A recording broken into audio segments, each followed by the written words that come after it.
Let's go. I'm about to go off like a weapon. Fuel to the top, got a filled up engine. In my thoughts, obsession. I will not stop, no, I'm never second guessing. I got a God complex. Haters love to hate, but I never feel pressed. Got a lot on my plate, but I never get stressed. I'll take all the pressure like I'm acing this test. Tear it up like I'm Jason. I see the world like it's ready for the taking. I see this place like a game I'm playing. Straight to the bank to collect my payments. No negotiations, it's my way, I was born impatient. And like a damn Freemason, I'll run this nation. They call me a god. They call me a god. They call me a god. Hello guys, so today we're going to talk about Indiana Jones and the Temple of Doom. I guess a lot of people don't like this film, and then there's some that do, but I guess I'm one of the ones who actually like it, I guess. Yeah, I'm just, give me a second. Alright, so let me just mute this anyway. Okay, so I could just go through the movie. So yeah. So the movie basically starts with a little musical number, which is pretty cool. And you just see the introduction of Indiana Jones talking to these I don't know if they're triads or something, but basically businessmen, and I guess Indiana Jones wants to make a deal with them because they have something that he wants. I think they basically have a diamond, and then I guess Indiana Jones has like some kind of ancient thing that means a lot to them, but then they basically double cross Indiana because I guess they have the upper hand, and then it just basically turns into a fight. And also, like, I guess Indiana had a partner too, and he ends up getting killed. You know, this sinner ends up getting thrown into the situation. It just goes out of control. The diamond ends up on the floor when everyone starts fighting, and she's for some reason trying to get it because she's weird instead of trying to run away. Like, her character's just so random to the point where she literally ends up in it, like, with Indiana Jones, even though she has nothing to do with Indiana Jones. It's just so dumb. And then that's when you meet the goat, Shorty. I don't know if I can get an image of him. You know, the one who recently won an Oscar in Everything Everywhere All at Once, but he was originally in this movie. Yeah, he's a cool character. I know some people find him annoying. Yeah, this kid, but I actually like him in this movie, Shorty. He's a fun character. It's just the sinner lady, the blonde lady, like, she's annoying. She usually even be in the story. She even ends up going in the same place as him in this random plane, when he actually made a deal to be in that plane. Makes no sense. Okay, so they basically end up in India, and as you can see, I'm kind of recording this at a later day anyway, but yeah. And basically the people who was also inside to sabotage the plane, you know, tried to kill Indiana, and they took the parachutes. And it seems like they're pretty much screwed once they bail out. Yeah, and it's kind of funny that you never get to see these characters again too. Yeah. Basically the triads, basically, that, to me, that storyline never fully gets resolved with them, but oh well, because they kind of focus more on the Temple of Doom, and then a completely different story in the third one, kind of going back to previous villains in a way. Yeah, while also having a new villain.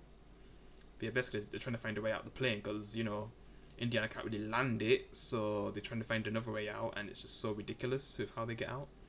Flipping use one of those things you use when you're in the water, kind of like the thing that uses a glider in Fortnite, but the way how they just perfectly land on this flipping mountain with no damage, and then they go straight into the ocean just perfectly, well, in the water, yeah, the river, and then you see that someone's watching them, even after they've got to safely just for a second, but then it's actually someone who I guess turns out to be an ally. He's not trying to, you know, hurt Indiana. He's actually an ally, and basically it's basically someone who wants them to help their village, because I guess it used to be like a glorious village, but then when something that got stolen was taken by these people, which, you know, leads into the Temple of Doom and what they was doing and why they even want the stone, basically their village ended up suffering because of it. Yeah, you just seeing everyone just begging for help, yeah, and treating them, because I guess probably the leader of the place thinks like they're going to be the saviors of this place, especially Indiana, yeah. And, you know, they're kind of forced to eat this food that I guess you probably wouldn't eat, but, you know, to show respect. And I guess she has to eat it too, just to show respect in it, because that's what Indiana's saying. Like, he doesn't want to be embarrassed. Lol. Yeah. So yeah, basically they need help from Indiana to restore their village by finding the stone, basically. Yeah, so I don't have to stick around this for long. And also, like, a lot of the children have gone missing, which we find out later on they've basically been kidnapped. Yeah. So Indiana kind of sets out on these elephants to find what he's looking for. Yeah. And just the way how they kind of set up the movie with it becoming a lot more darker, because there is a lot of comedy throughout the movie at first, but then it just becomes, you know, darker as it goes on. Also the chemistry with Indiana and the kid, man, it's so cute.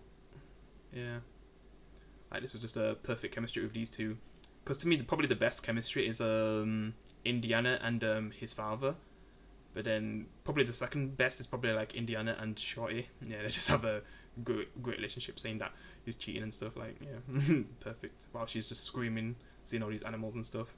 Even gets to a point where she literally sees a snake and she thinks it's like an elephant trunk. Yeah, that was a funny scene, because, you know, you already know that Indiana's scared of snakes, so yeah. And she just throws it away without realizing that it's not an elephant trunk, it's actually a snake. Yeah, because she'd be screaming as usual, and I kind of went past the reveal of what the threat's gonna be, because basically their guides end up running away when they see, like, just a hint of how dark this movie's gonna get. Like, seeing flipping, is it fingers or something? Yeah, I keep going past it. Like, it's just a really disturbing image. But then they go to, like, the castle afterwards, the palace, to meet the prince, to have a little meal before they kind of go into danger, before they go to the Temple of Doom. Get treated a bit like royalty, I guess, mainly because they know Indiana. And basically the prince is basically a little boy, because she was trying to get with the prince, I guess, that blonde lady who I just find so annoying. And just all the food that they possibly have to eat is just so disgusting. Like, oh my god, that scene. To the point where they have to eat eyeballs and flipping ape brains for dessert or something like that. Yeah. So disgusted. I mean, Indiana doesn't really care. He's just discussing, like, what he's doing here and all that with the guests, I guess. Yeah. And just the things to eat, man. Jesus Christ. Yeah. So then we get to the point where I guess they go to their rooms for the night. It seems like maybe they're gonna get together, but I guess Indiana says he doesn't really want to be with her, really, but, you know, just because she's such a snob and stuff, and thinking like she could just get anything she wants as well. She thinks that Indiana's just gonna easily fall for her. Yeah. But Indiana is not that easy. But then he's just like, it gets to the point where, you know, he might go, and then she's just waiting for him, like, saying like, you'll be there in like 5 minutes, but then, you know, it seems like Indiana's not gonna come, and maybe thinking like she's gonna come instead. It's just so awkward. But then it gets to a point where, you know, Indiana gets ambushed by someone, because I guess they're trying to kill him. Then you just see her, you know, arguing to Indiana behind the door when she doesn't even know he's about to get killed. It's just that whole scene, lol. Yeah, whatever with her character. And then you just see flipping the guy get hand, like Indiana just hands the guy, like, yeah, this is, it shows that it's pretty much a dark film. And also I guess she ends up invisible when they're trying to find something, and they end up in this in the Temple of Doom. That's how they discover it, I guess. Yeah, and Shorty comes with him, but then they end up getting trapped. Yeah. I mean, it happens by accident, and they end up in something where, like, the whole wall's coming down, and then that's when the annoying lady goes in, and they have to give her respect for actually going in, and especially with all them bugs, like, you see some of the worst bugs probably you can see, and she actually helps Indiana get out of the trap that they're in. And just the scene when they're saying like, we are going to die, and we know they're not actually gonna die, but yeah, just all them bugs, man. Jesus. It was a crazy scene. And then she goes in, and then the trap happens again when it seems like she's just redeemed herself finally. She's not, from being an annoying character to saving Indiana Jones and Shorty. Like, that was the scene where she was actually redeeming herself, but then she instantly, you know, then it gets them killed when she comes inside because of all the bugs. Yeah, she didn't even realize the situation it was in. And then they basically find, you know, this ritual part. Oh my god, this part is just like so disturbing. Like, my god, because this guy's getting sacrificed, and just the imagery and everything, like ripping out his heart and somehow he's still alive to then be burned alive. Like, it's just the imagery of the whole scene is just, it's crazy, man. I'm just going through this real quick, man, because it's so dark. Yeah. And I guess he gets power from doing that while also using the stone. Yeah. But then Indiana tries to steal the stone by sneaking down when everyone's gone, I guess. But then it ends up backfiring. They end up getting, you know, captured. Indiana gets possessed. Just all the things that happen. Yeah, because first he tries to fight against the people who who are basically child laboring the kids, because he ends up finding the kids and tries to help them. But then he ends up getting captured, and then he gets possessed with something.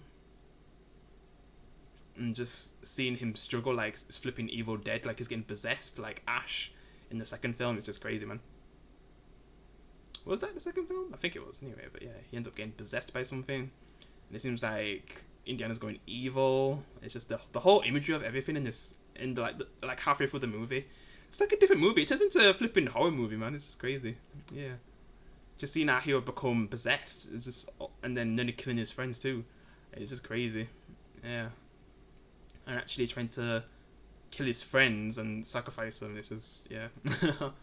But then, luckily, Shorty kind of finds out the way to break the possessed spell by, I guess, if you put fire next to him, you burn him with fire, they'll get out of it. And that's when he basically rescues his friends. Shorty does a little bit of karate. Yeah. And so, it gets fun at this part, yeah. So yeah, they end up being up the bad guys, getting out, but then it gets to a point where you see the prince is actually a part of it, like he's possessed too, and he has like a voodoo doll, and he's kind of stabbing up, you know, flipping Indiana. It's just, yeah, that part gets crazy.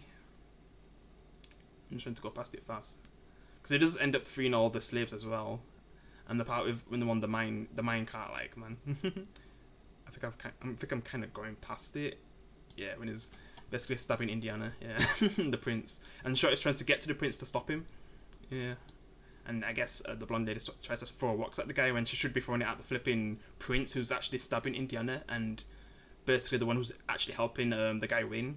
And I guess the guy who's fighting Indiana is actually the same guy from the first one, because there is a few scenes I didn't really talk about. I don't know if I talked about the airplane scene. I think I did, but yeah, there's other scenes like the flipping the car chase scene. Like, oh my god, why did I not talk about that? Because that's probably one of the best action scenes of all time, man.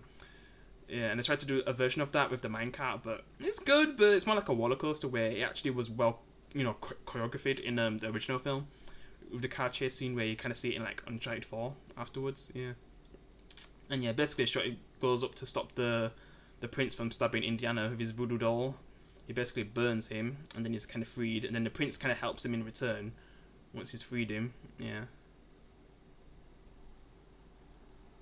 Because, you know, Indiana then gets crushed to death, but then the guy gets crushed instead. Yeah. Like, yeah, he's just trying to hold on for dear life at that point, but, you know, he gets crushed. Then they end up escaping. Indiana goes back on the cart. And just a scene where they get outside. Because basically the prince kind of tells him a shortcut, and Shorty kind of shares that information. But then, like, they kind of start a flood, the ones who are trying to still kill him. Yeah, and they barely make it out, like, then they get flipping washed away. But then the bridge scene, oh, that's a great scene. Yeah, because it seems like Indiana's basically surrounded, he's kind of screwed, but then he gets, like, to the bridge and has a plan to basically cut the bridge, because it's kind of the only way to get out of this situation. Like, Indiana would have been captured or dead in this scene if he didn't think to cut the rope. Even the main villain ends up going on the flipping bridge like an idiot instead of just waiting. Like, he made a dumb choice there, man. And just that line, man, is just classic. Lol. And then just the whole bridge kind of falls down, and a lot of the guys basically get eaten by alligators. It's just crazy. Oh, man. The whole scene. And then, like, the main villain trying to hold on to Indiana to survive. Yeah. Yeah. I mean, we all know that Indiana's trying to, you know, get out of this situation. And we all know he is going to get out of the situation with the stone. But it definitely makes you feel intense with what's going on, though. Like, and I really enjoy that, yeah. And then the backup arrives, who will actually help Indiana. And then you just see the main villain fall to his death in such a brutal way, yeah. And then the rest of his men get annihilated Yeah, and captured. And it's a happy ending. The village is restored to its full glory. They get the stone back for the village. All the kids are free. It's a nice ending. We even see the annoying blonde lady hook up with Indiana, even though we know it's not going to last, really. Yeah. Because of the things that she wants and them not really being the same. Yeah. And then it ends, yeah. Shorty has a little laugh and all that. Basically, the elephant thing puts water on them, and, you know, Shorty just says, "Pretty funny, lol," or something like that. Not that funny, or something like that, yeah. Yeah, it's a good film. I know a lot of people are not a big fan of Temple of Doom, but I enjoyed it. It's a good film. I definitely recommend it if you've never watched it. If you've only like watched the first one, which the first one's the best one. It doesn't get better than that one, but the sequels, like 2 and 3, I'd say they're worth the watch, especially in this generation, because there's not really a lot of good movies these days.